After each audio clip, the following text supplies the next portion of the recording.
Hello, everyone. Welcome back to another episode of Podcasting Mastered. I'm Chelsea, and I'm here with Wade as always, and we are continuing our long run through the Krakoan Age, and we are now in our part 2 of Destiny of X, covering the huge event, I'd say. This was a really big deal event. I don't know if you call it A.X.E. or A.X.E, whatever it's actually called, but that is what we are covering. I always call it A.X.E. Yeah, I always call it A.X.E just because it's funner to say that.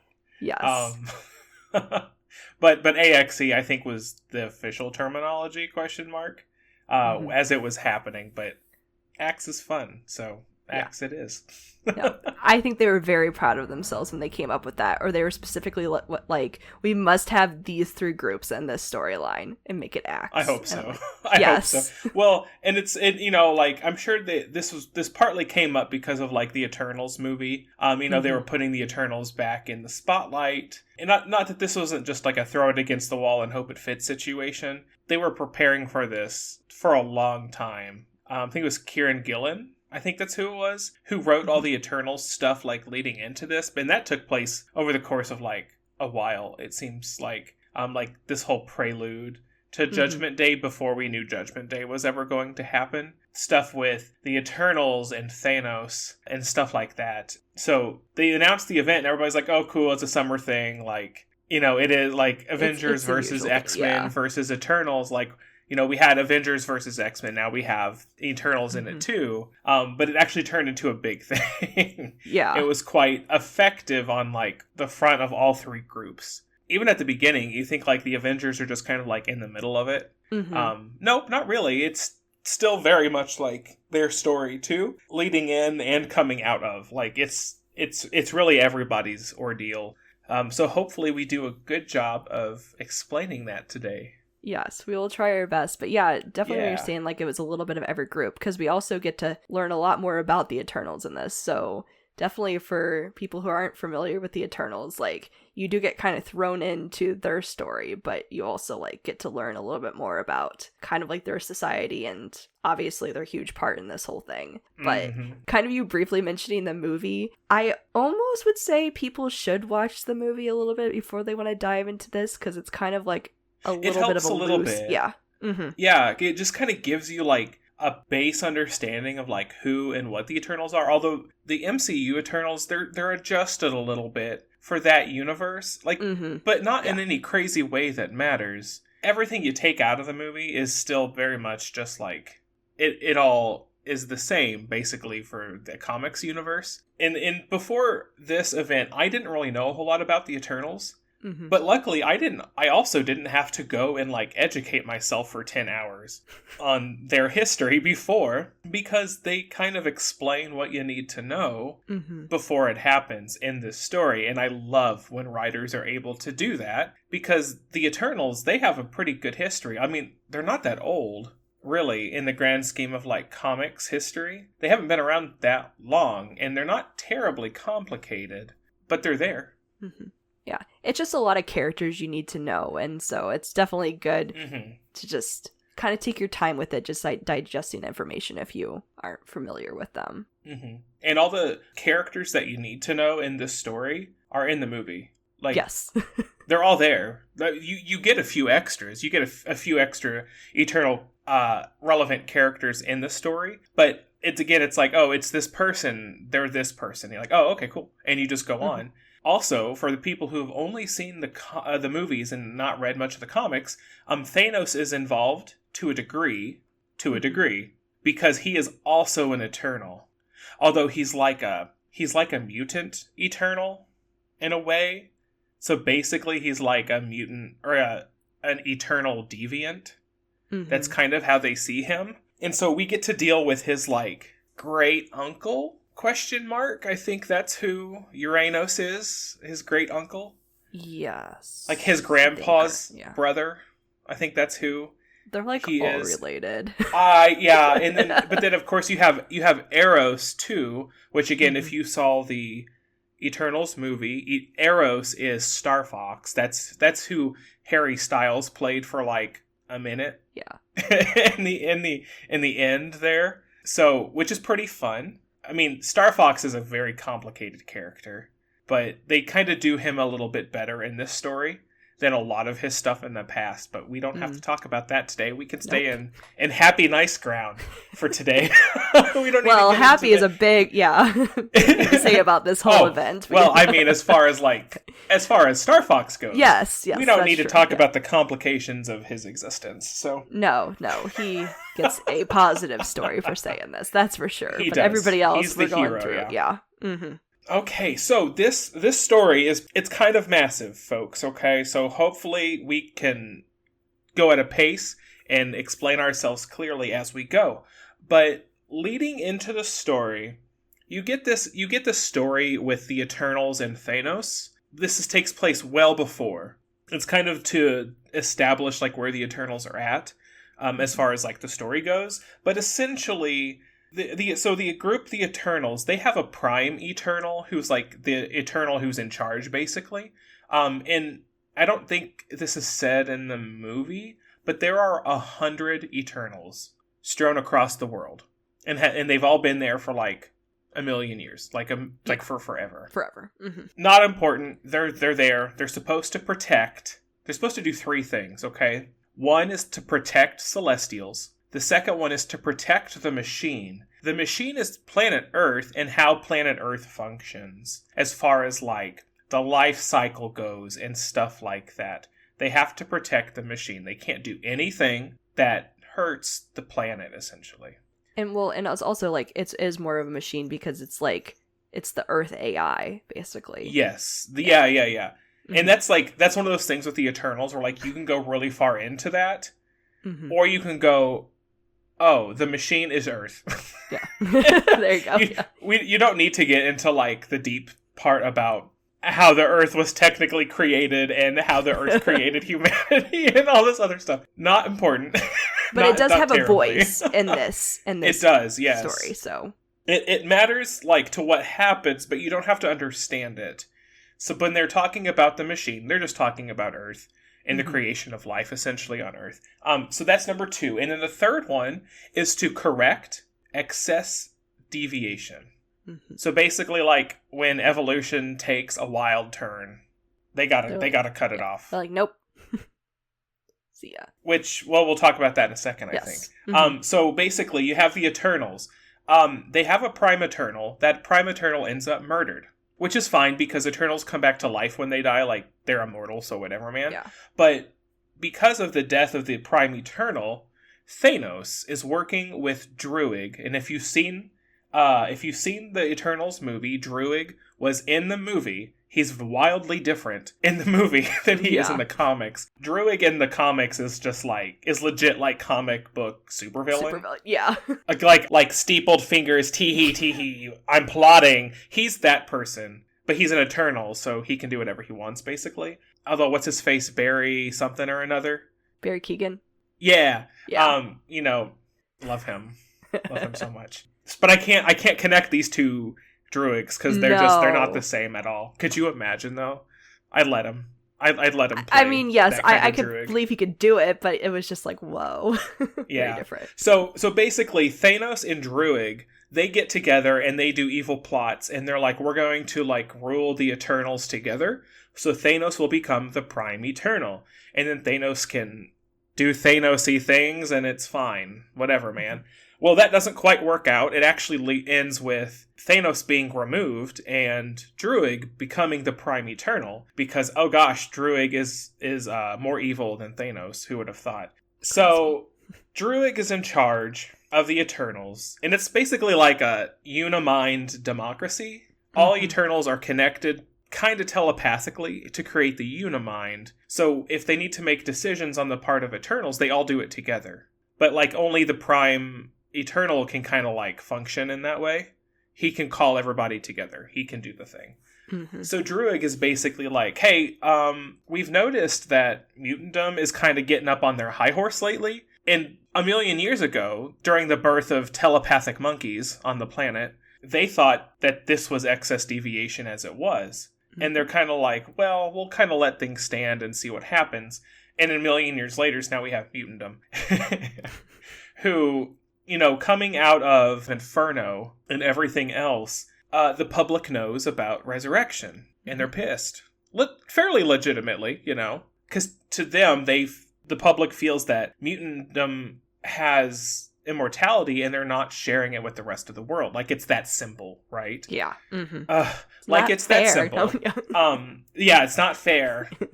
So not the Eternals, but Druig is like, not only are they like deviating from humanity via like their mutant genes and stuff, but now they've flat out defeated death, and that's our job. Like, yeah, that's not fair. They can't be immortal. Yeah. We're immortal. Mm-hmm. So he tries to go out, and they try to basically bomb Krakoa. Yeah.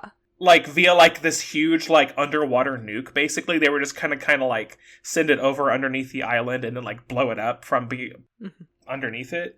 Be like, oops, all mutants gone. Yeah, like, it's that simple, but then they're, like, their eternal programming makes them stop, makes them, like, freak the heck out, because Krakoa is part of the machine, and they can't destroy Krakoa. And Druig is basically all pissy now, and he's like, fine, I'll find another way. Yeah. He's got to play, like, technicality loophole over here. So he calls together the Unimind, and he kind of re-explains this whole situation. Because part of it comes with, like, well, we understand it this way, and now it's a loophole. Like, so basically the Unimind is like, yeah, like, mutantdom has become excessive deviation. And that kind of overpowers the, like, need to protect the machine, in a way. So, Eternals are like, cool, we're at war with mutants. They don't know it yet, but we are. We're coming for them. So, that's kind of the prelude. That's leading in to the main event of Avengers versus X-Men versus Eternals. Yes. And so, Druig is like, yeah, let's go to war. Let's take out these deviants. And so, like, they basically call, like, their, like, war kind of quote, like, Eternals. They're, like, basically big monsters, in a sense, to come and, like, attack Krakoa. Well, they do that. They call upon the Hex, which are basically, like, an extra 7 Eternals. They exist outside of the original 100, but they're huge, like, monstrosities. Mm-hmm. Before that, though, they try to, like, sneak attack the mutants. They send, Jack of Knives. Oh, yes. Who's basically, like... He's, like, invisible, he has no scent, or they're invisible, they don't have a scent, like, they can't be tracked or traced. They send Jack of Knives to Krakoa to kill the 5. Yes. So that they can't resurrect anybody. Oh, and who gives them this information, Chelsea, do you remember? Oh, who meets up with Druig to give them all the information they could ever want? Oh, the one who is, like, happy to turn her back. Right? Moira. Freaking Moira. Moira. Cackling like some evil witch. She's all like, I don't care. Do it. Well, we'll bring Moira back around later, but... Always and forever. Yes. So Jack of Knives, he's sent to the island to kill the 5. At the same time, Druig meets with a man named Uranos, who has been, like, imprisoned, basically, by the Eternals for, like, a very long time. He used to be the Prime Eternal.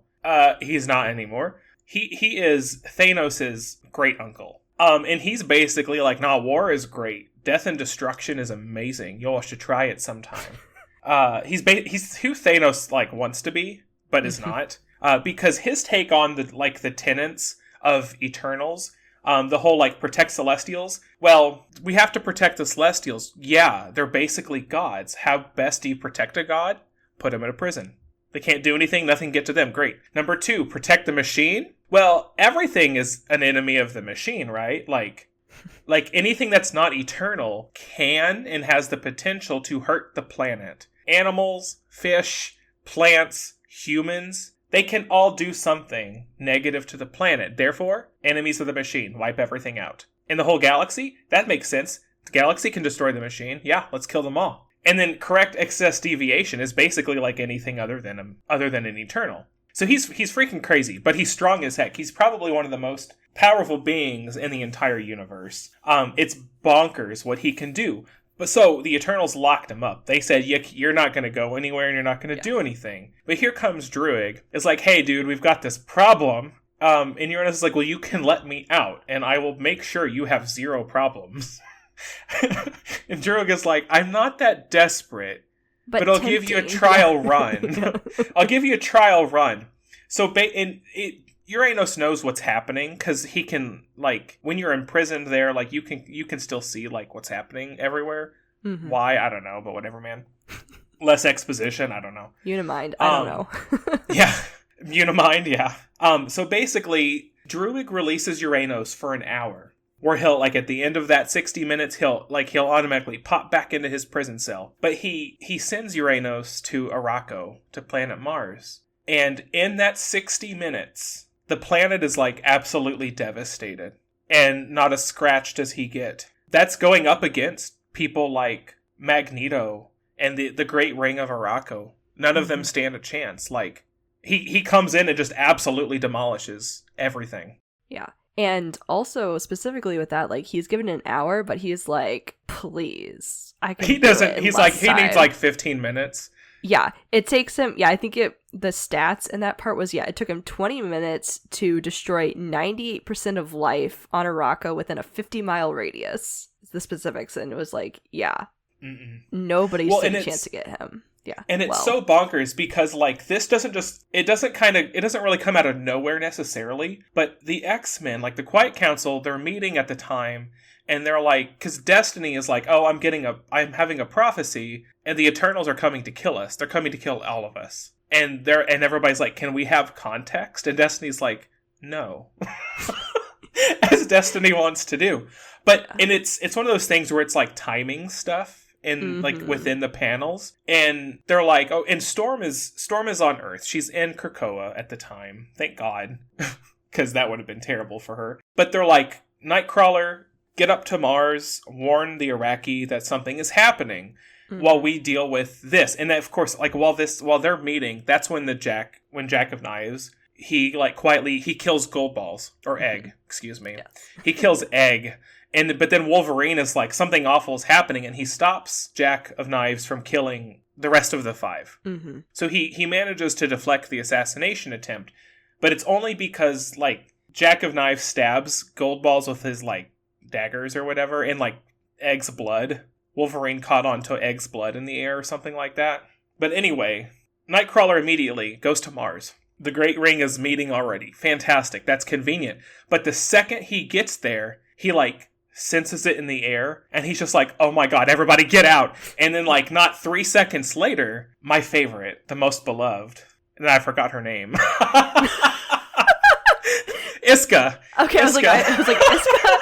Gosh. Iska immediately, she tenses up, and she, like, oh, I know. She's frustrating and amazing, but so frustrating. She, like, senses it in the air. Her power is there to always make sure she's on the winning side. So she kills one of the members of the ring to her side. Just decapitates him. Just it was the council's seer. Yeah. Yeah, the seer, because he could see what was coming. And then Kurt's there, and it's like, oh my god, everybody. And Iska's like, I gotta kill everybody. Yeah. She just, like, loses her mind. And so Kurt, like, grabs her and, like, poofs her, like, basically into the ocean. Yes. It's like, good. So, like, yeah, so, like, she can deal with, like, she can deal with all the terrible, like, sea life we have in the ocean. Mm-hmm. He comes back and barely manages to escape before Uranos gets there and just decimates everything. Yeah.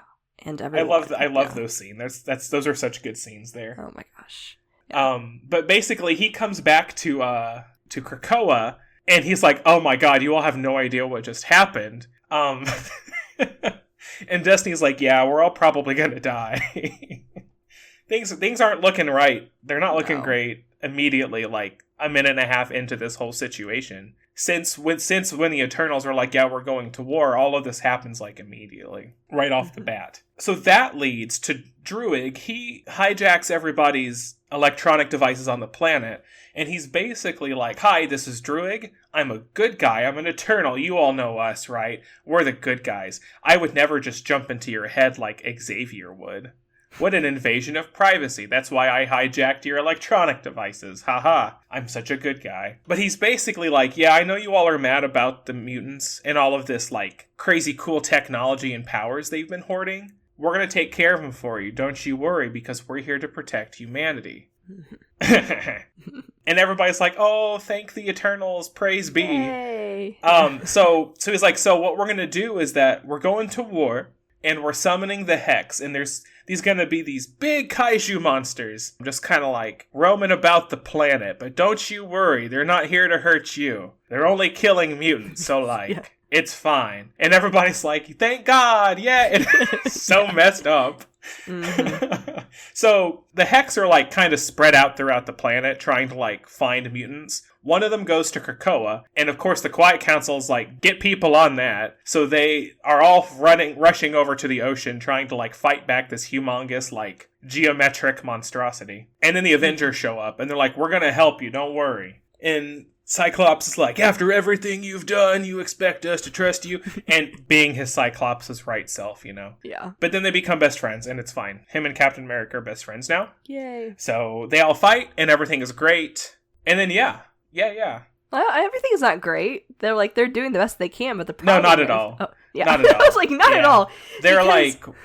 The problem is, when they fight the Hex, when they fight everybody that's an Eternal, like, they either, like, heal really quickly or, like, they come back to life, because that's the thing they do, that they have their own resurrection protocols. And which before, I think it is a little bit right before the Avengers come help, we have some of the Avengers, or a separate group of the Avengers, who have kidnapped a couple people.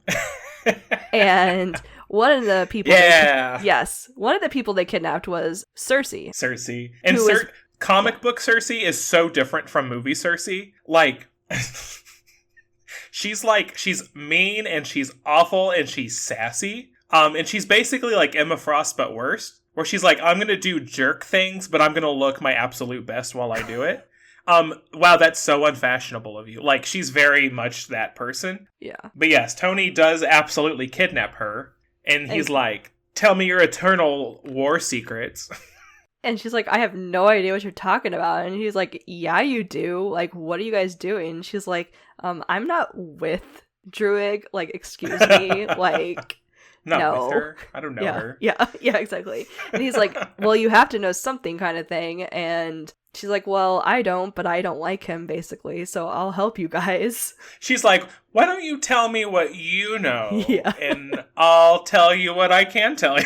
And then maybe I'll try to help you, but maybe I'll help myself.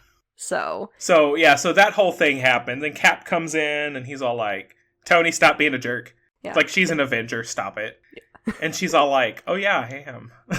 We do have a couple people throughout this kind of the funny moments about pulling their Avengers card. They're like, I'm an Avenger too, thank you very much. That is absolutely a thing. And then we have other people who I still hate, but I know you love, who's also like, can I be an Avenger too? Mr. Sinister. I'm just like, oh my gosh. So yeah, he's so also Mr. Sinister, yeah. Of course, he had been like in an issue before this, like outside of this event, he was abducted. He just kind of disappeared, and everybody's like, where did Mr. Sinister go? And they're like, you know what? We don't care. It's fine. Yeah. But they're like, oh crap, but he has lots of our secrets. We should probably care a little bit. Well, he got abducted by A.X.E, who is Selma Hayek in the Eternals movie, and Makari, who is the one who communicates via her own sign language, the speedster. And they kidnap him, and basically, like, we have this holy war situation going on, essentially, within the Eternals, like, by themselves. And now it's kind of escaped into the destruction of the planet as we know it. So Tony Stark, will you help us with this? And they're like, yeah. And then we have Mr. Sinister here too. He's really good at genetics and like doing awful things. But they have him like super handcuffed and muzzled and everything else, like, which is like, that's right. That's how you do that. Mm-hmm. So Tony and Cersei and all them, they go visit Ajax, and they come up with this idea. Well, the Eternals, they have to listen to Celestials. Well, we don't have any of those. They're kind of like, they're not here right now. But the Avengers, in this brief period of time, the Avengers, their headquarters is actually inside the body of a dead Celestial. How like convenient. In like Antarctica or something like that. I don't really remember. It's in a run of Avengers that I just kind of ignore for the time being. Yeah. But they're basically like, with the genetic nonsense of Mr. Sinister and like the scientific profundity of Tony Stark, we can basically create a new Celestial inside of the body of this old one. And then if we create a new god for the Eternals, maybe the Eternals will, like, stop being stupid and we can, like, throw Druig out or something like that. So, so they're like, yeah, we'll just base it on Tony. Yeah. We'll base the new god on Tony Stark. It's fine. Nothing can go wrong. And Tony's just like, oh my god, this is amazing. He's like, I didn't know I could have this opportunity, but thank you. Yeah, like, I'm creating myself as a god. This is terrific. Yeah. And it's unfortunate that Mr. Sinister is, like, muzzled during, like, literally this entire thing because the comebacks. Yeah, that's true. They're writing themselves and he's not able to say them. So true. So you have like all of the X-Men. They're out trying to fight the Hex. And then you have some of the Avengers working to create this new god, which works. They do it. Yes. They're able to do it. And because the fight with the Eternals and the X-Men is not going great, as Chelsea said, they're recovering, like, immediately. If they manage to wipe them out, they just come literally straight right back. Like, there's not, like, a period of time it really takes. They just kind of have to, like, fly back over in a new body. Like, that's basically it. So they're trying to fight, and then they end up creating this new Celestial called the Progenitor. Mm-hmm. And the Progenitor is like, cease your bickering, stupid children. And the Eternals are like, okay. Yeah. And everybody else is like, oh gosh, thank goodness. Like, oh no. Yeah. So that's kind of the end of part 1 of the story as we're labeling it. Mm-hmm. Part 2 is where the fun stuff happens. Oh boy. So yes. you have everybody out fighting their battles, and then the Progenitor comes online, ? Like, however you want to say it. Mm-hmm. And he reaches out to the entire planet, and he's basically like, I am your god. You all suck so bad. You can't stop arguing. You look for the pettiest things to, like, kill each other over. And I'm sick of it. I've been alive for 3 seconds and I'm sick of it already. and yeah. The Avengers are like, yeah, that's fair. Mm-hmm. So he's like, so basically what we're going to do, because I am a Celestial and, like, I don't want to just kill you all because, like, life is good, but you're dumb. So what we're going to do is I'm going to give you all a choice. Well, kind of a choice. Over the next 24 hours, I will personally judge every single person being everything on this planet, whether you are basically, like, worthy of existence or not. I'm going to judge you individually, and then I will judge you as a collective. If more than half of you all suck and fail the judgment, I'll just kill you all. Yeah. Like, you all are a failure of a species, and we'll just kind of cut this off and move on with our lives. Except not you all, because, And of course, even, like, Ajax, who was the one who, like, wanted the creation of the god, is like, oh, that's not it. Yeah. That's not what we meant. That's not what was supposed to happen. So now the Avengers and the X-Men and the Eternals are kind of like, okay, well, we have to stop the Progenitor because that's not, like, we all kind of know how that's going to work out. We can't have that. Mm-hmm. Yeah. So the Eternals are basically like, well, you all have fun with that because we can't do anything against it, because if you try to attack the Progenitor, we'll basically be, like, mind jacked and we'll have to kill you for it. So please don't. But of course they try. They come up with fail. They fail. They come up with some plan, and they're like, we'll go inside the Progenitor because we're kind of inside of it already, and we'll attack its core, and by destabilizing the core, it'll explode. It'll die. And they're like, yeah, but we don't know, like, who else will die as a result. And basically it comes down to, if the Celestial blows up, it'll take out millions in the blast radius. He's in Antarctica. He's not in, like, I think he's technically in the North Pole, because they talk about the North Iceland, Pole. There I we think. Go. Yeah. I couldn't remember. But he's still so far away from people, but the explosion that it'll cause will wipe out still, like, millions and millions of people. And then Mr. Sinister is like, well, but, like, billions and billions of people will still be alive. Mm-hmm. So a decision is made by the X-Men, the Quiet Council, to just go for it. Because Sinister tells them, hey guys. Because Sinister tells them, yeah. He reaches out to Destiny, and Destiny is like, yeah, let's make that vote. And you can imagine who says yes and who says no. So Emma reaches out to Jean and is like, Sigh. There's a core inside of it. Just go break the core. 0 other details given. Yeah, like, so no Gina's like, anything, great, yeah. I can do that. So she takes a team in there. The Eternals are trying to stop them, and the Avengers are trying to get them all to stop everything. Jean destroys it. It explodes. Millions of people die, including them, of course. Mm-hmm. But then it's like, oh, snap. No, this was all just a mind image from the progenitor to show them that there's not a way of getting out of it. And surprise, it was a test, and you guys all failed. It was a test, and you failed. So enjoy your judgments. And he immediately judges Captain America on the spot. Says basically so you're like a symbol of freedom for humanity and like the minorities and everybody who gets tread upon. You sure do a great job of that. Thumbs down. Mm-hmm. Which was quite a morale. And that was not just to him. That was to the entire world. Like, everybody got to watch that one.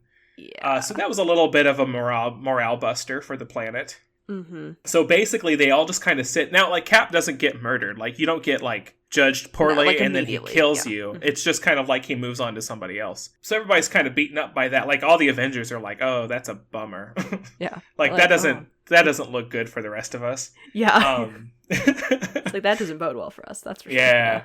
So everybody just kind of resigns themselves to this. Like, well, we have to let this happen. Like, there is nothing, like, so judge us, basically. Like, that sucks. Mm-hmm. And so there's some plot going on from this point. It's more like quieter plot where there's like riots all over the world and there's these people talking about this stuff. It's less action-y and more like philosophical stuff going on, like you would imagine during this time when every single 8 billion people on the planet are getting judged, you know? But there are some quiet things happening, like the Eternals go back to their little prison area.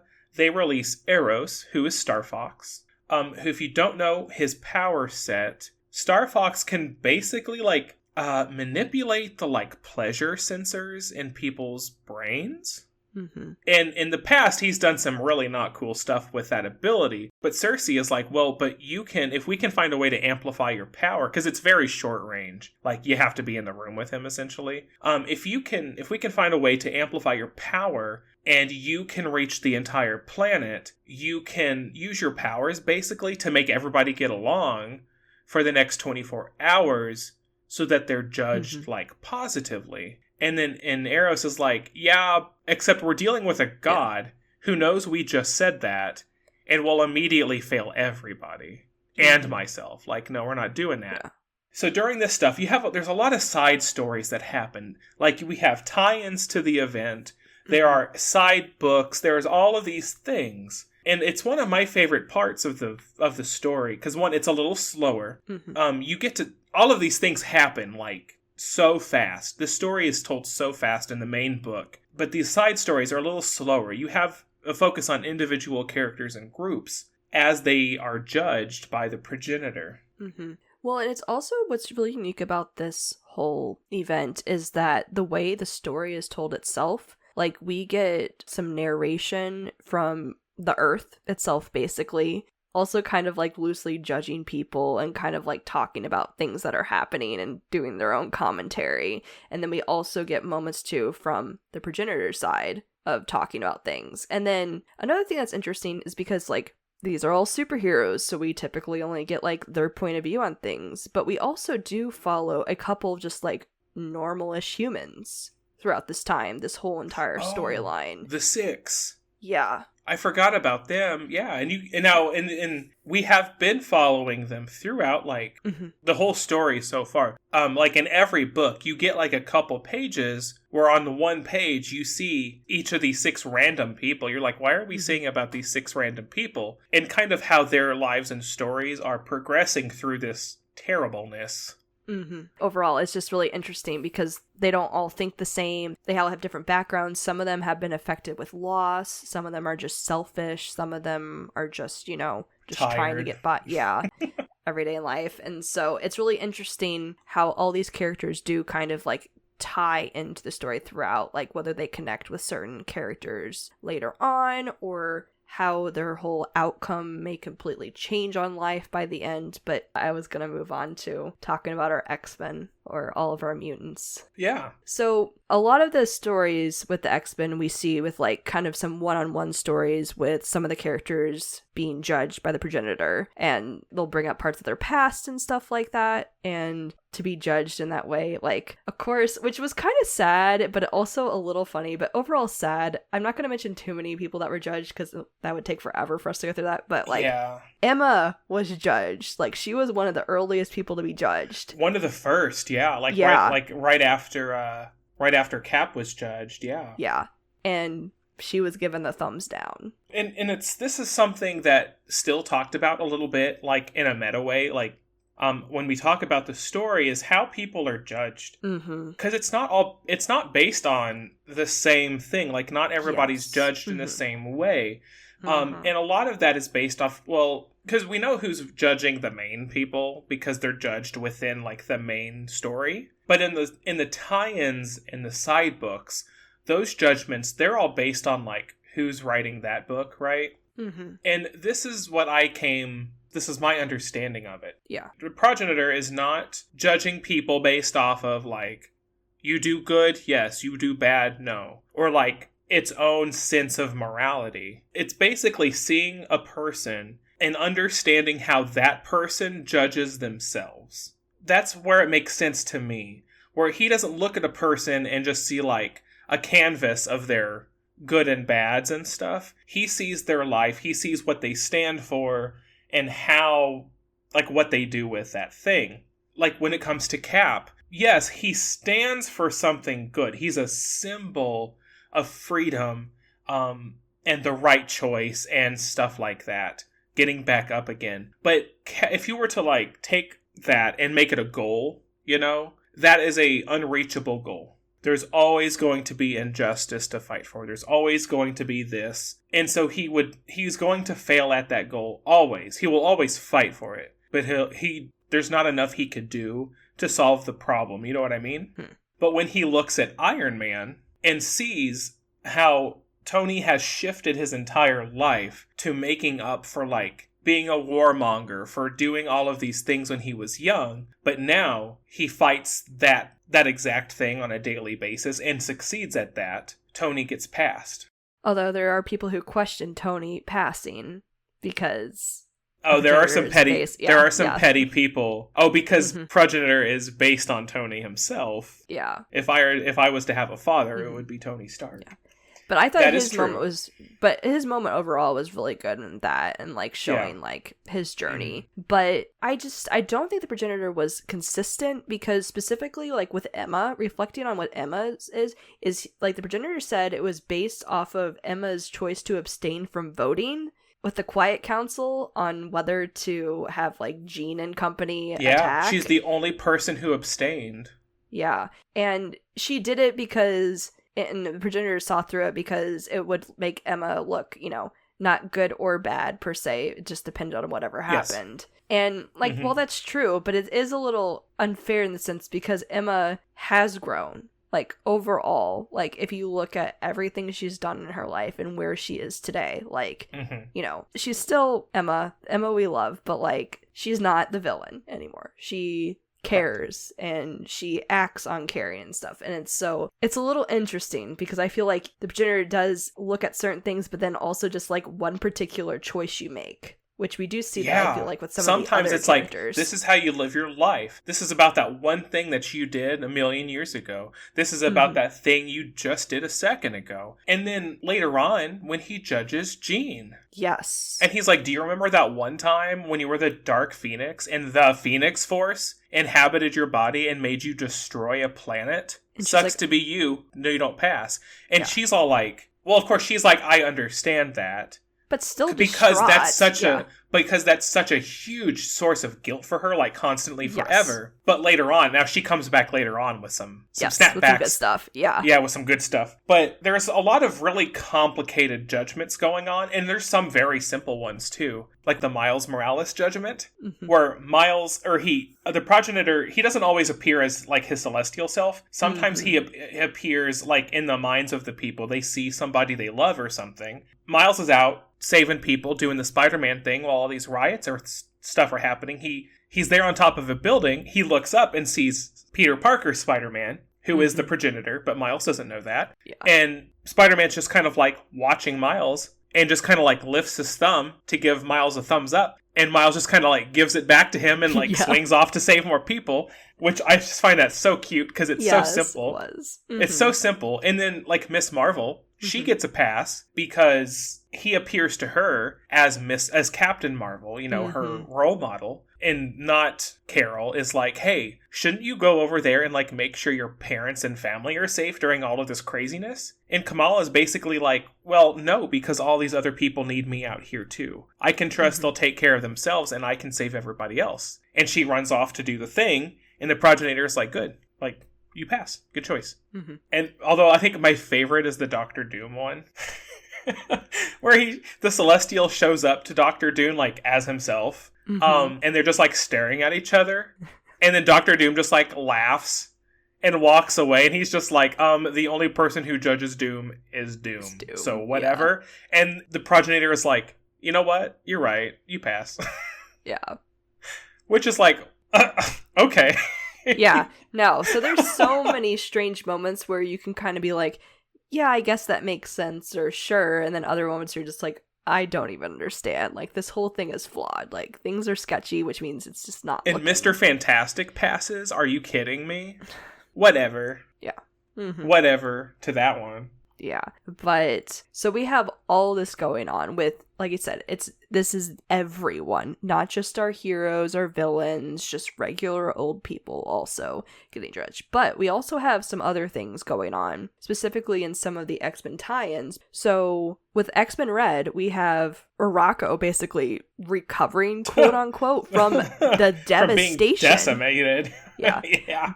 But the best part with the ending with that, with Uranos thinking he destroyed everybody, is that, like, he's so in his own head, like, he doesn't need to double check if people are dead.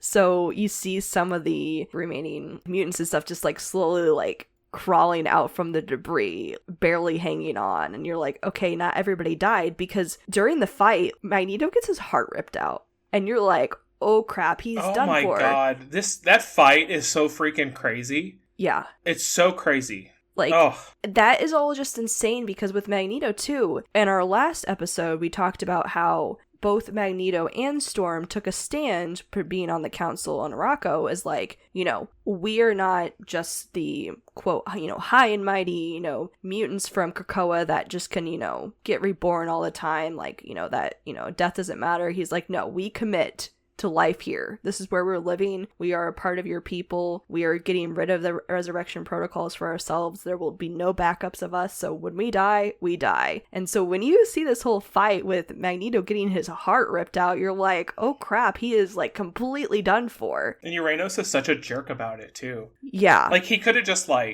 literally blew him away. But no. And been like, but he's like, no, like, oh, your heart, you don't need that. Yeah. Mr. Master of Magnetism, like, here, look, this is your heart. And he's all like, oh, okay. Yeah. But you're just like, how is he still standing after he got his heart ripped out? And he survives a while, and it's like, yeah. It's so crazy, because he's like, well, you know, I am like the master of magnetism, and at my old age, I can do anything, because the iron in his blood, he's able to like get part of his abilities to help move blood throughout his body. He can, survive. He's pushing blood throughout his body, even though he literally has a giant hole in his chest. Yeah. And you're just like, holy crap. But like, yeah, part of his concentration has to be for that. And so while Magneto and all the other mutants on Arakko are kind of like picking up the pieces, that's when Storm does come back too. And she's like, I'm here for my people. Oh crap. Like, yeah, she's like, what the heck? Yeah. Well, and she also, like, because I think they're still fighting Uranos for a little bit. And like, because we do like before she leaves, yeah. Yeah, we do like the mutant circuit type stuff, and she gives her power, like electrocutes basically Magneto to like amplify his powers, and we see so he can like keep it up a little longer, because he doesn't want to just live. He wants to like go back and fight Uranos more. Yeah. And she's like, you're crazy, but okay, I'll like, she basically just like attaches herself to his back, and she just kind of like floods his body with electricity so that he can he can like speed up the movement of oxygen through his body. They go back to Uranos, and they do a number on him. They mess him up. Sure. Now he's so powerful that they can't stop him, and they know this. They're not stupid. No. But they were sent there to basically like hijack one of his weapons. He basically like creates portals into like what he calls his artillery, where he can shoot at people with crazy ridiculous space weapons through these portals. So his weapons, they don't actually go anywhere, they just stay where they're at. And they're like, we need to go hijack one of his portals and we can do stuff with that on Earth. So they go to do that, and Uranos is like, you're not doing that, don't be stupid. But they do manage to give him quite a hit. Basically to the point where he has to like he's fine, but he's put back in his prison so he can, what do they call, like telepathically like heal himself, put himself back together. Gross. But they do that. They do hijack one of his portals so that they can like reopen it on Earth. But then at that point, you were kind of reached the point where Magneto's kind of like, yep, I'm dying now. And she's like, dude, I can just take you back to Earth. We can get you to the healing gardens. Like, you are keeping yourself alive. Just keep doing that for like a minute. And he's all like, no, I think I'm good. Yeah. It's the end of the road. Yeah, he basically uses up the last, his strength, and so he does die. He tells her to keep an eye on Xavier, which is important. That comes up a lot in the coming stories. But yeah, and she holds him and cries, and he dies with a smile on his face. Yes. And he's gone. Yes. It's gone for now. So we have Storm trying to rally everybody together, trying to pick up the pieces, and, well, their council took a hit because Magneto's dead, I.S.K.'s being sketchy, but I.S.K. had also just killed their seer, so that was another spot gone. And another thing, we kind of see this weird little thing happen where we get like another little extra backstory about the night seats, where we have that... Oh, right, the night seats, yeah. Yeah, where it's Roberto, the man with no name, and, I don't know, a girl that's like of the smoke or something. And I was like, when did Roberto become a part of this? But sure, he's been on Arakko for a while. Yeah. So, like how the Quiet Council of Krakoa, they have, like, the seats of, like, winter and this, like they've split it up into, like, 4 little groups that cover, like, different parts of mutantdom, kind of. The Great Ring does something similar where they only have 3, like, segments of that circle actually active. So only, like, 9 of their 12 are actively doing stuff. But then there's the Seats of Night. Their job is to have no job. Is to watch and have no job. And basically, like, when things suck really bad and the Great Ring is, like, really sucking it up, they go and fix it. But nobody knows who's on the ring. Who's in the Seats of Night, because you're not supposed to know, because then they might be manipulated, But here, it's the time. Here they come. Yeah. So they come because... So I.S.K. kind of shows back up again, like, guys, I'm here. And so the Night Seats show up, and they're like, you don't get to get away with what you did. Like, we're going to keep you in check. And so we challenge you, I.S.K. And she's like, challenge me, you know what happens. And then they're like, no, we challenge, the winner is the one who truly understands the meaning of loss. And she's kind of like, she's like, okay, whatever, she's like, give up. She's pshaw, whatever, man. Yeah. And then she like goes to like walk away and then like falls to the ground crying. Yeah. And I was like, as you should. So she like resigns her seat. She's like, whatever, it's the best. It's my choice because, I could destroy you all, but whatever. And then, then she's all distraught. So we have another open seat. So Storm basically kind of takes command, is like, okay, well, I designated one of my seats to the guy Lotus, who'd been really involved in, like, part of the Great Ring. And he's, like, the visionary. He's been kind of, like, a little bit more, like, hopeful about the future. And the rest of the, like, circle's kind of like, yeah, we agree, like, we need to, like, kind of change in order to survive with this. And so we need to go forward, like, as Arakko, especially with, like, all this loss. So Storm's like, you get a seat. And then she's like, I'm taking Magneto's seat. I have 2 seats. Yes. I have 2 seats again, but I'm taking Magneto's because he's my brother, basically. And, like, so. And they're like, okay. Yeah, because nobody else was left to argue, so they're like, okay, sure, I guess, So we have that going on. One other interesting thing that we have with X-Men Red is that, so when we had the big attack on Arakko, one of the mutants that does die is Abigail Brand, which, honestly, I found the part in the comic really funny, because the way it was worded was, tries to avoid the resurrection protocols. She fails. Like, she fails. Yeah.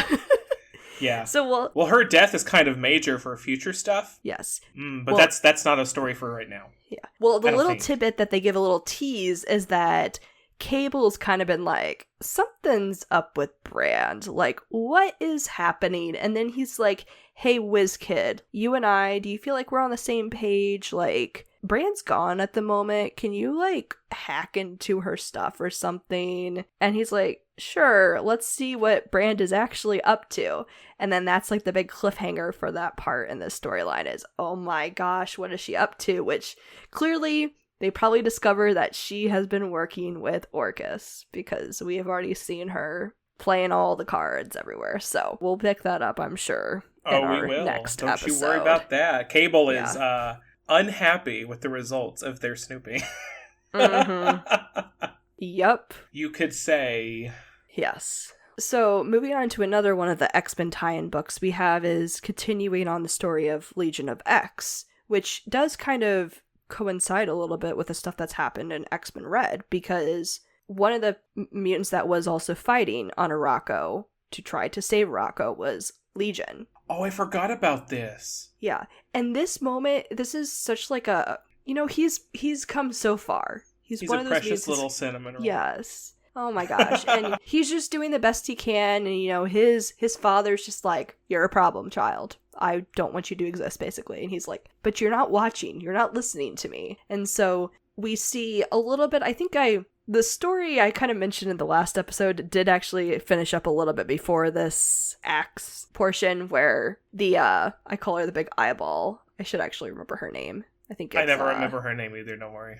But it was all revealed that she was the one who created the false god, and that she's like, okay, well, I'm going to change the rules. You can't put it on me. So she changes the rules on Arakko to be like, okay, you guys can worship gods if you want to. I'm not going to stop you. And Zen, the one that had hooked up with Nightcrawler and was like her apprentice, she's like, okay, I set you free. You're no longer like my servant. Do what you want. And so that kind of is dealing with that. And then we also find out, though, another really important part, because this character, I'm sure, is going to come up a lot later, but also comes up in another story, is Mother Righteous, who she had been pulling some strings with. We see her, she had, like, I don't know, did she make, like, Sean Cassidy Ghost Rider, essentially? She made him a kind of Ghost Rider. He's not... Yeah. He is a Ghost Rider, but he's not the spirit of vengeance. He's the spirit of something else. Variance, I think it Variance, is. yes. Mm-hmm. Yeah, so Mother Righteous, her whole spiel is basically that she's been going around, like when she's kind of there at the beginning in Legion of X, she's basically, she's trying to like give people power, like in beneficial situations. She's not just trying to like be a peddler and be like, come buy my powers. That's not what she's doing. It's like, I see you're in turmoil. I like Legion. I see your dad's kind of being a jerk. But if you had this extra powers, then he would be forced to listen, like forced to watch as you do all of the good that you're doing. And Legion is like, but there's a catch. And she's just like, there doesn't always have to be a catch. And he's all like, I'm super tempted, but that's just super shady. I'm just going to be happy with who I am. And she's like, you passed the test. Good job. And then she's like, But she does offer that to Banshee. And he's all like, okay, because poor Banshee has had such a rough go at Krakoa. Yeah. You know, he's what constantly Moira did. just, just everything. And like everything, he shows up and, something awful is going to happen to him. Yeah. So he does take the power and he becomes the spirit of variance, which more on that later because it's not terribly important. He just has some really cool new powers now. They are pretty cool. But she is kind of skulking around like on the astral plane, like just offering powers to people. And then in Nightcrawler and Legion are like, what are you trying to do? And she's like, I'm just trying to make people's lives better. And they're like, Sure. She seems very lovely, you know, like she's not a mean person. She does seem very like benevolent. But they've also experienced a lot, so they know not to just immediately jump on board, but she's around. Yep. So she'll be popping up again. But another part with Legion of X is what we see is specifically with like Legion, David, is basically another chance to like kind of prove himself. So when he's on Arakko and stuff and he's like fighting and being like, I'm the one, I can sacrifice myself, I can do this and everything. Well, he kind of has like a moment with Magneto, and Magneto's like basically like, no, son, like I need you to protect everyone. I'm the one who's going to make the sacrifice. And Legion's kind of like, okay, I'll listen to you. But he's also like, well, I kind of wish I was the one who made the sacrifice. Yeah. But it's this moment where like Magneto basically like tells him like, you know, that he's proud of him and that like he trusts him. And like, this is what Legion has always wanted in his life. And Xavier doesn't see what you're doing, but I do. You just keep doing what you're doing. Yeah. Let me be dad. Let me protect you. Yeah. Because somebody else won't. So yeah. And so that was just a really special moment for him. But of course he's like, well, of course the person who told me then just dies. So that's cool. But yeah, and you're just like, man. But then Legion is like, well, but I can still like give some time. I can kind of delay Uranos from doing anything else awful until like whatever else happens. So you do get like kind of a cool fight scene between David and Uranos. Because Uranos is like all powerful, but so is Legion. Yeah. So they're really, and it's so messed up because they're like physically fighting, and they're like, well, powers, oh, but powers, oh, but powers, oh, but powers, and they just keep like one-upping each other. And Uranos is straight up like, I love this game, let's keep playing it. Yeah. And so David has to keep matching like what Uranos is doing, and and then it like escapes reality basically, like with what they're doing. Don't they even like have like a dance? Yes, competition. Like they go through like every type of quote competition ever. Anything that they can think of, they're doing it, but also like at the speed of light, right? Like this battle is to them is taking place over the course of like forever. Yeah. But in reality, it's not. It's like seconds. But I think doesn't Uranos, he does end up kind of beating out over Legion. Well, it's kind of weird. Like they're evenly matched, but then Sean Cassidy, aka Banshee, as the spirit or whatever, actually rips David away and is like, you can't die. Like, we need you because everybody's living in your head as well, and you're right, yeah, or whatever. Yeah. And he's like, but I could have taken him, but fine, this is stupid. But like that's kind of the story, and then we have Magneto take care of things. Yeah. But kind of relating a little bit to Mother Righteous, we do see her pop up again during this time, very briefly, because in an Immortal X-Men, we have, I think, like two of the issues that kind of take place during this time. We have one that follows Exodus, and the other one that follows Sebastian Shaw. And he's like, my girl Selene, I've been watching her stuff, like, sad she's gone, but she has some magic stuff going on, and like, he does the ritual or whatever that Selene had been up to, and its Mother Righteous appears and was like, how can I help you, basically? And that's a little tease there, and you're like, oh boy. That is it. Yep, that's for future issues. We're gonna get there. But yeah, X-Men Red and Legion of X, their stories are like still moving hunky-dory through this event. There's not tie-ins and stuff. They're still going. And the Immortal X-Men, of course, is right in the middle of it, too. Yeah. A lot of stuff is happening. Now, I don't remember what was happening with Marauders, to be honest. So, Marauders was just like, I think it was only one issue a part of this. It's kind of like a little bit weird, but there's, I think, something that probably ties into stuff that happens later on. It basically is a whole like therapy session for everybody to basically prepare them to fight the Eternals, I think. It's where Aurora, who's a part of the Marauders now, she's been seeing a therapist who is Birdie, trying to help her just sort through her mental health and just everything else in her life. And she's like, presents it to Kate of, hey, I'm not saying like anybody has other like mental health issues, but I'm not saying that. I feel like everybody could use a quick therapy session, and we can use like Somnus's powers. So we only need like 10 minutes, and then we can just have everybody take as long as they need. And Kate's like, sure, I guess that'll be love good. How they use Somnus's powers for this. Somnus just puts everybody to sleep.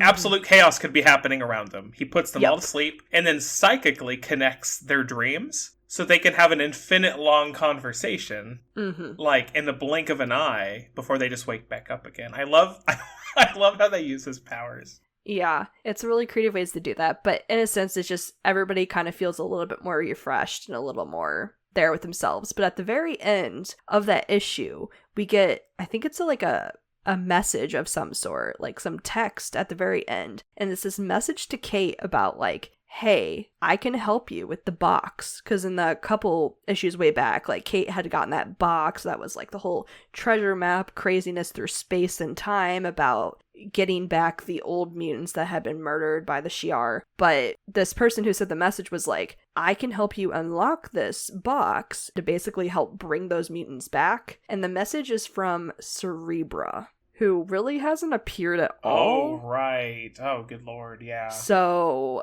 that's another tease for clearly more stuff that's going to happen with that. Mm-hmm. So it's interesting that we get all these little like setups for more stuff happening in the middle of this huge event with so much philosophical things happening. But another thing that happens insanely during this time, we can move on to X-Force. So in our last episode, I talked about how at the end of X-Force, the part that I had read, which is actually leads directly into this and happens during this whole event, is with Kraven. Kraven being like, I'm looking for my next big fight, like who is the greatest apex predator, and it being mutants, and he's like, well, I'm gonna take the fight to the mutants. I want to fight the best mutants. So Kraven goes back to his lodge or whatever, and he puts up his new trophy on his wall, which was the polar bear whatever he killed in the Arctic or whatever, and which he had fitted perfectly Deadpool's head in it. Well, you know, Deadpool's like resilient, like Deadpool's still alive, so his head and the rest of his body parts like try to like help him escape, and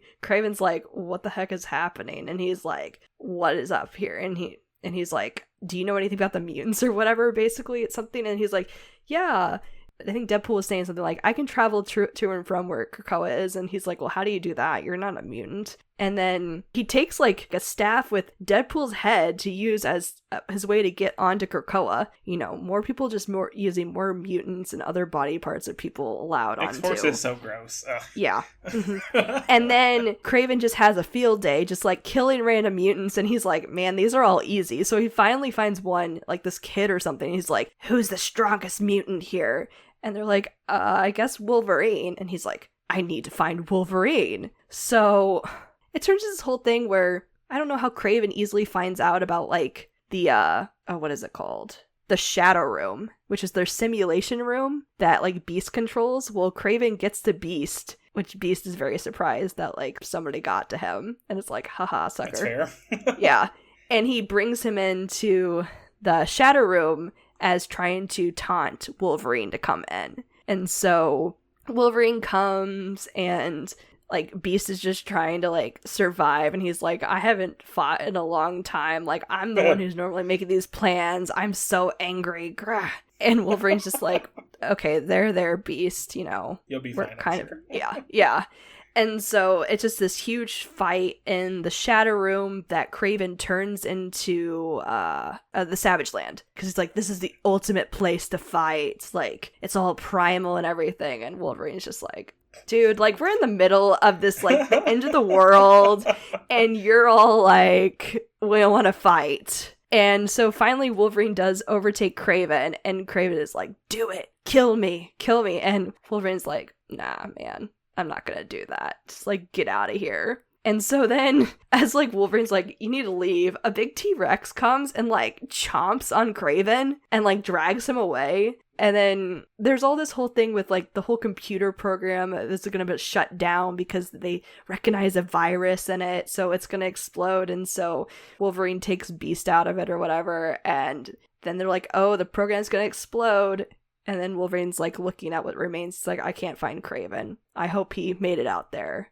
I want an enemy out there because that's insane. But then, yes, you find out that Kraven did survive, and he's like... went back to the comic book he needs to be in. Essentially, he's like, he's back at the North Pole looking at the Celestial and stuff and being like, I lost this fight today, but I'm not gonna lose again or something. I don't know. And I was like, okay, this whole thing was just random. Also, apparently, so my understanding is that this Kraven is a clone. So I don't know what that means with everything else within his universe or whatever, so I guess he's not the original Kraven. Oh my gosh, I don't remember. That seems right, but like it is Kraven. Yeah. Kraven basically like made a bunch of clones, but like little babies.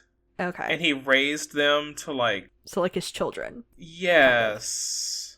So but then they all had to like fight each other to be like the best Kraven. And then that one was like, I gotta kill the actual Kraven. That was a good while ago. And he's Kraven. He's Kraven. Okay. Yeah, this one said he was the clone that killed all the other clones. So I was like, yes. I don't know what that is. But that was just another random tidbit. He is a clone. He's like Kraven's son, but also he's just Kraven now. So yeah, they did it to give quote-unquote Kraven a new purpose. It's just...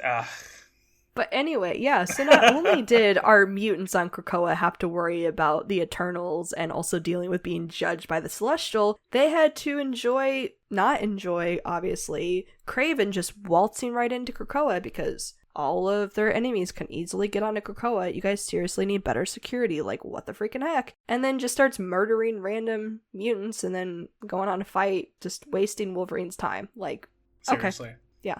Like he doesn't have better things to do right now. Nope. Exactly. So anyway, those are kind of like some of the, I think, the highlights of some of these side stories that play into kind of not, but also tease future things or wrap up short little stories like Kraven saying hey and then see you later. So, okay. Weirdness abound. Yes.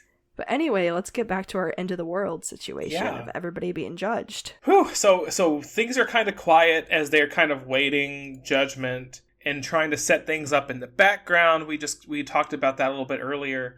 And basically, what they decide is like, well, we just have to fight the progenitor. Like, what else are we going to do? So everybody goes to fight the progenitor, hoping they can somehow overpower it. Mm-hmm. And the progenitor is just kind of like swatting them all away. It's like, you all really need to like get back to fixing yourselves while I judge you. And not waste your time like this. And they're all like, but we are heroes of the world and we will destroy you. And he's like, okay, well, if that's the way you want to play it. And he just kind of starts like picking them off in just terrible ways. Like, oh my gosh. And he's like changing the cause of death for everybody. Like, he could just go, you're gone. And he's kind of being a little messed up about it. But basically, all the Avengers are dying, and all the X-Men are dying, and all of the everybody's are dying. They do figure out a way to get the Eternals involved in the fight, because basically, like, when they were inside the progenitor earlier and doing all their other nonsense, they basically took down the, like, psychic protection that Eternals have. Yeah. And the Eternals are like, well, we cannot physically do anything against the Celestials, but our bodies can be used against it. We just can't choose it. And the mutant telepaths are like, so we can, like, hijack your mind and use you as a weapon? And they're like, yeah, that sounds pretty cool. I like that idea. So they're like, okay. They're like, okay. And this is one of my favorite things. Like, Emma and the Cuckoos... They are like riding around on the Hex, the big geometric monstrosities, gosh. And they've like telepathically hijacked the minds of the Hex, and they're fighting with the Hex, and they just think it's the wildest thing in the world because it kind of is. I mean, these things are absolute huge, and they're just like riding on top of them, just like, yeah, let's go, crazy cowboys. I don't know. Yeah, exactly. Emma, is just having the time of her life. Yeah. Oh my gosh. And then basically Jean just like, hey, and I'll just like, you all take the big guys. I'll control the rest of the Eternals. No big deal. I've got this. No big deal. We're fine. So they all go, they fight. They all die though. They're like all just being melted and destroyed. And times are bad. Times are rough. And then Nightcrawler, he goes to find Captain America, who's back in like New York, trying to deal with like the riots and helping people like not be so crappy at the end of the world. Yeah. And Nightcrawler's basically like, hey, we need you to go give a speech to the progenitor, and Captain America's like, hey, it's my one superpower, let's go. So which I love this, he teleports Steve all the way from New York, all the way up to the North Pole, like, just like teleporting through the air, just pop, pop, pop, pop, pop, pop, pop, for like 1,000,000 miles. I'm sure Nightcrawler's absolutely exhausted, but whatever, man. Yeah. Well, he dies so many times in the story. Nightcrawler dies teleporting a ton. everybody. Yes. Yeah, he's literally teleporting everybody across the planet, and he's being super murdered for doing this. Like, the progenitor's like, stop it. Stop. And then he just gets up out of his... They just keep bringing him back. They're like, have 25 eggs ready. Yeah, exactly. It's insane. And Kurt, they're like, Kurt, you need a break? And he's like, no, I'm great, let's go. Yeah. But he takes Steve over to the progenitor, and everybody's dead or dying. I mean, it's just an absolute bloodbath. Yeah. Steve gives his passionate speech about, like, we need to avenge Earth today and forever. You guys are all Avengers. Let's all come together, rally together. But then... Progenitor kills Cap, just to dust. And Kurt again. Yeah. But that's not news. No. So then, and again, he aired that to the whole world. So everybody's like, oh, Cap's dead. That's a bummer. So essentially, the 5 and the smart people get together because they have like very few eggs left. Mm-hmm. And they're like, okay, well, we have one more move and we think it's the winning one. So the mutants kind of break their own rules and they resurrect Cap. Mm-hmm. And he comes bursting out of the egg, shield and all. Yes, the shield part threw me. I was like, huh? Like, okay. Shield first, he like punches through and he's all like, America. Yeah, like, oh, they just totally created the shield inside of the egg? Like, what? Okay, whatever. Yeah. I mean, he's naked. He is one with the shield. Yeah. Naked with the shield, okay? That's all that matters, I guess. Yeah, so he comes back and the world is like, Captain America's alive! And they are like hopeful again. Mm-hmm. However, that does not change anything for the progenitor. That just keeps the progenitor still on its, you guys are all still going to be judged, your time's running out. So then we have one other character who decides to make a final plea for Earth. That is A.X.E. Well, yeah, like A.X.E has been going around the whole world. He's been traveling the whole world this whole day, talking to kings. Rallying people, talking to kings and everybody else, just trying to get, like, you have to get your people to suck less. Like, we're not going to survive this if we can't survive it together. But no, he does try to get through to the progenitor, and he's like, we're all trying to be better, and don't you believe that, like, things could be better tomorrow? And progenitor basically just kind of like, is like, oh my god, and looks down, he's like, but that's the issue. It's tomorrow. You want to change tomorrow. Tomorrow doesn't exist anymore, and nobody's wanting to change right now. Yeah. So the progenitor's like, yeah, everybody sucks. You're all gonna die. Then Cersei's like, okay, well, maybe I can do one final thing, and saying like, yeah, you're wrong, like, you're messed up, a Celestial, like, you think you're all great, but like, you don't think us Eternals can change. Well, I'm finally going to share one of our biggest secrets, one that I've been holding in for a long time. And she is like, I'm gonna broadcast this to the whole world. And so she tells everyone that, us Eternals, we're like Earth's protectors, and since, like, we've always been there for the people, but us dying comes with a price. Every time we die, one random person on Earth dies, and then we are reborn again. And all of Earth is like, you guys suck. Death to the Eternals! Yep.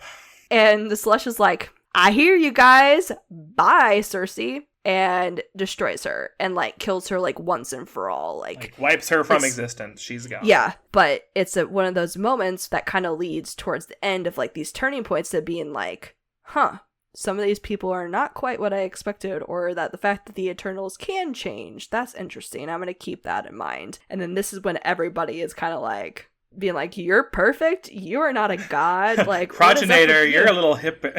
You're a hypocrite, because we have everybody whipping out stuff, because this is when Jean comes back around and she's like, listen, you. Sure? Yeah, listen, you. Are you sure you want to destroy Earth? Like, You were doing this with glee. Like, when You have been cold-hearted about this. Yeah. You have been a jerk. You're being gross about it at this stage. Yeah, and he's like, when you go through this, you're going to have to live with this, as I have lived with my choices for years. And that gives a moment of pause, and Jean's kind of like, yep, I got you. Yep. I got you. And then the progenitor is kind of like speechless, and he looks at Ajax, who is like, if Tony is his father, Ajax is his mother. Essentially. Yeah. And he looks at Ajax and he's like, is this all true? Like, do I suck too? And she's like crying and just kind of like thumbs down. Yeah. And he's all like, oh, that's a bummer. Yeah. He's like, I was hoping not for that. And then so we just get a lot of moments of just like inside the Celestial's head being like, oh crap, I am not a god. I am not ever powerful. I have made mistakes. I need to. I had no right to do any of this. Yeah. And so this is the turning point. Instead of the Celestial killing everybody on Earth, because this is also a point where Eros had to evacuate everybody from Earth with the help of Nightcrawler and stuff. Also with the help, we have to mention, because I told you Moira was going to come back around. Oh, right. Yeah, it's the weird little tidbit. Orcus comes up and they're all like, we're fighting for humanity, like, the Eternals suck, like, we'll defend you. Yeah. And then Nightcrawler's like, well, we do have to work together on this. We need you to help us with this. And Moira's like, help each other? It's like, well, do you want to live? And she's like, why didn't you tell us earlier? You could have sent me a message. And he's like, it wouldn't have been as effective. And so you had to kill me 1,000,000 times to get there. So did it work? And it's like, whatever. So like she's helping with the distraction. Yeah. and then Nightcrawler had to help everybody because Eros became the Prime Eternal for a moment and was like, we're opening up our homes for all of Earth to come so everybody can survive. And then that's when we have the moment where, like, all this stuff happens, because we also have our X-Men / Avengers inside the Celestial still. And they're like, we're gonna blow them up. And Jean is like, I am ready. Just like, just tell me when. Yeah, and they're like, okay, well, you do. We're inside the area where everyone is. So if you blow up the Celestial, it's gonna literally kill everybody. And, like, good for you guys to come back, but nobody else can come back. And Jean's kind of like, I guess that kind of sucks. But then that's when we have, everybody just handing it to the Celestial about, like, you failed. And, that fact that Ajax is basically the one that is, like, the last straw for the Celestial. So Celestial's like, okay, I've done terrible things. I'm going to reverse everything I did. And in that process, because it's not a true god or anything, like, the Celestial, like, blows up, essentially, like, dissolves, and there's a moment with Ajax about being like, maybe you can do better than me. You have to do better than me. She gets a promotion. Yes. She becomes the new god. She's like some weird, like, celestial eternal mixture. Yes. She looks like an angel. She actually looks pretty cool. Yeah. But yeah. Because everybody's like, whoa. Ooh. Yeah. But then it kind of, like, puts basically Earth back to where it was before. So everybody comes back and, like, the planet itself is not broken anymore. Yeah. So the problem has basically been fixed. The Avengers are like, phew, like, wow, okay, thanks. Everybody, good job. Yeah. The Eternals are like, okay, so Druig's gonna go to prison with Uranos. Like, they're gonna be cellmates because he sucks. Uranos is just thrilled. He's like, I love having a play toy. Yes. And Druig's like, oh god, I can't die. This is gonna suck real bad. Yeah. But they're basically like, the Eternals, they meet up with the Iraqi mutants, and they're like, we are, like, super sorry, like, publicly, for everything that happened to your people because of us. So here, take this key. With this key, you now have, basically, you get to have Uranos for an hour to do whatever you want, since we used him for an hour to kind of decimate you. Sorry about that. Please don't be angry at us. So they give this key to Storm, and she's all like, I'm sure we'll find a use for that. And they talk this over with Uranos, too, and Uranos is like, Yeah, that's fair. That's fine. Yeah. Like, if it gets me out of here for another hour at some point, yeah, I'll do whatever they ask me to, and I promise I won't screw them over. I'll play nice. Yeah. And Storm's like, cool. Hopefully we never have to use it, but thank you for this. It's something. But then with the X-Men, their whole thing in all of this was like, they're still getting some pretty bad PR over the whole immortality thing. Humanity is less upset about it now, especially with the whole Eternals immortality problem being out in the air. Because, they find out that humanity loses people when the Eternals come back. They don't lose people when mutants come back. Although they don't know how that happens, of course, but it's not harmful to the human race. But Jean, member of the X-Men, she comes up and she goes, I know what we can do. She creates something, and I love this. She creates something called the Phoenix Foundation, where members of humanity are now free to be resurrected with the mutant protocols. But it's basically just for, like, the weak, the sick, children, the poor. It's not meant for billionaires rich people and the powerful. It's meant for those people. And humanity is just, like, losing their minds. They're like, yay. That's amazing. Which is great. Now, you don't get to see much more of that happen, like, right now. But PR-wise, that is a huge step in the right direction of keeping that secret from the rest of the world. And Jean was glad to do it. So, lots of stuff happens in this. I think that pretty much... Gosh, yeah, like, we covered just about everything.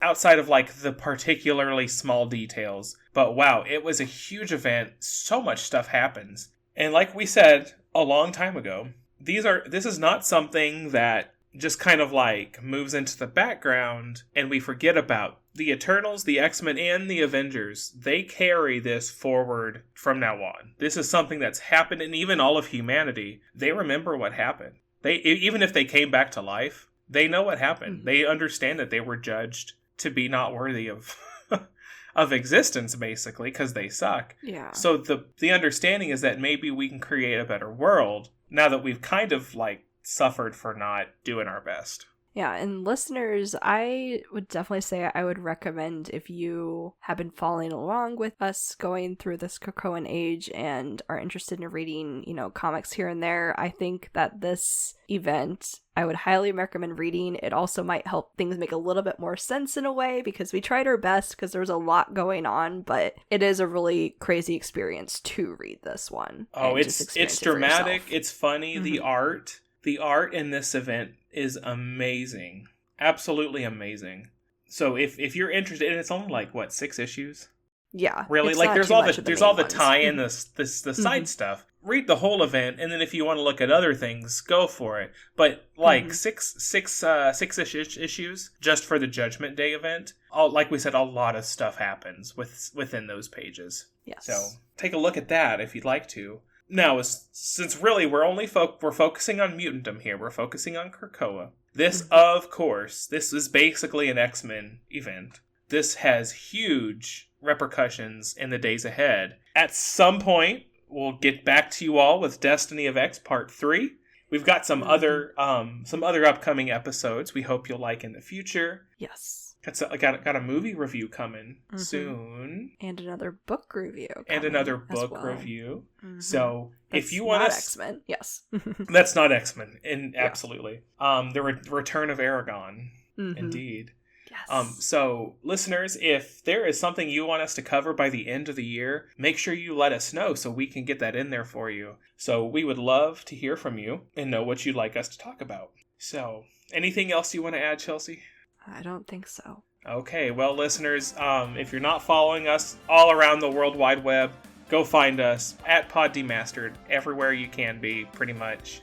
Give us a follow. Give us a review wherever you're listening to this podcast. Let us know. Otherwise, we will catch you soon. See ya.